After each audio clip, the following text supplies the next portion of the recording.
Hello friends, बहुत बहुत शुभकामनाएं आपको विश्व पर्यावरण दिवस की। आज हम इस विश्व पर्यावरण दिवस के बारे में ही बात करने वाले हैं। देखिए, जब पूरा विश्व पर्यावरण प्रदूषण की समस्या से जूझ रहा था, पर्यावरण प्रदूषण पूरे विश्व के सामने एक चुनौती बना हुआ था, तब यूएनओ एक्शन लेता है और उसके द्वारा एक महासभा के आयोजन करने की बात कही जाती है।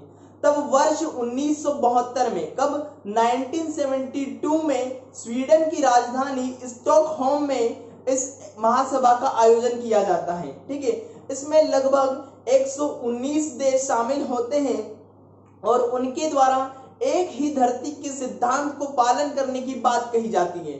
कहा जाता है कि हम सब एक ही धरती पर रहने वाले हैं और यहाँ के पर्यावरण को बचाना हम सब का कर्तव्य है। ठीक है, इसी के चलते हुए 5 जून को विश्व पर्यावरण दिवस के रूप में मनाने की बात कही जाती है और कहा जाता है कि अब हम इस माध्यम से सामाजिक और राजनीतिक स्तर पर क्या करेंगे, पर्यावरण के क्षेत्र में जागृति लाने का प्रयास करेंगे। ठीक है, तब 5 जून 1974 को, मतलब स्टॉकहोम सम्मेलन के 2 वर्ष के पश्चात क्या किया जाता है, पहला विश्व पर्यावरण दिवस मनाया जाता है। कब मनाया गया पहला विश्व पर्यावरण दिवस? 5 जून 1974 को। अब देखिए, जो यह विश्व पर्यावरण दिवस मनाया जाता है, इस विश्व पर्यावरण दिवस की प्रत्येक वर्ष अलग अलग थीम रखी जाती है और इस वर्ष की जो थीम रखी गई है वह रखी गई है प्रकृति के लिए समय। देखिए, बहुत ही अच्छी थीम रखी गई है, प्रकृति के लिए समय इस वर्ष की थीम है। अब देखिए, प्रारंभ में तो इसमें 119 देश शामिल हुए थे, लेकिन वर्तमान की यदि हम बात करें तो लगभग 143 देश, 143 कंट्रीज क्या करती हैं, इस कार्यक्रम का आयोजन करती हैं। अब हम देख रहे हैं कि इस कोरोना महामारी के चलते हुए हम विश्व पर्यावरण दिवस के जो कार्यक्रम है उनका आयोजन नहीं कर पा रहे हैं, तो फिर हम क्या करें, कैसे इस दिवस को स्पेशल बनाएं।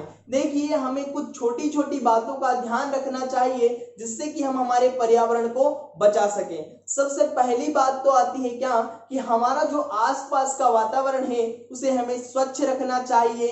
ठीक है, पॉलीथीन का प्रयोग हमें नहीं करना चाहिए, उसके स्थान पर जो कपड़ों की थैली रहती है उनका प्रयोग करो या फिर ऐसे पदार्थों का उपयोग करो जिन्हें हम पुनः उपयोग में ला सकें। बिजली का हमें कम से कम प्रयोग करना चाहिए, पानी को व्यर्थ नहीं बहाना चाहिए। ठीक है, बिजली के क्षेत्र में, बिजली में यदि हम देखें तो जैसे एसी रहती है, एसी क्या करती है, हमारा जो ओजोन परत है उसको सबसे ज्यादा नुकसान पहुंचाती है, तो एसी का हमको कम से कम प्रयोग करना चाहिए। पशु पक्षियों का हमें ख्याल रखना चाहिए। अभी हाल ही में हम देख रहे हैं कि केरल में एक हथिनी की निर्मम हत्या कर दी गई है, तो इस प्रकार के कृत्यों को अंजाम नहीं देना चाहिए। अगर हम छोटी छोटी बातों को ध्यान में रखेंगे तो हम हमारे पर्यावरण को सुरक्षित रख पाएंगे, हमारे पर्यावरण का संरक्षण कर पाएंगे। अगर हम पर्यावरण को संरक्षित रखेंगे, हमारे पर्यावरण को स्वच्छ रखेंगे, तो हमारे जो आने वाली पीढ़ी है वह आने वाली पीढ़ी भी जो रहेगी स्वस्थ रह पाएगी, वरना तो हम हमारे आने वाली पीढ़ी को एक स्वच्छ वातावरण प्रोवाइड नहीं करवा पाएंगे। इसलिए हमें हमारे पर्यावरण को सुरक्षित रखना बहुत ही आवश्यक है। इसके लिए हम सबको चाहिए कम से कम एक पेड़ लगाना चाहिए, उसको पानी देना चाहिए, उसकी सुरक्षा करनी चाहिए, पेड़ों को नहीं काटना चाहिए, हमारे आसपास के वातावरण को सुरक्षित रखना चाहिए। इस प्रकार के कृत्य हमें करना चाहिए ताकि हम क्या कर पाए, हमारे पर्यावरण को सुरक्षित रख पाए। ठीक है।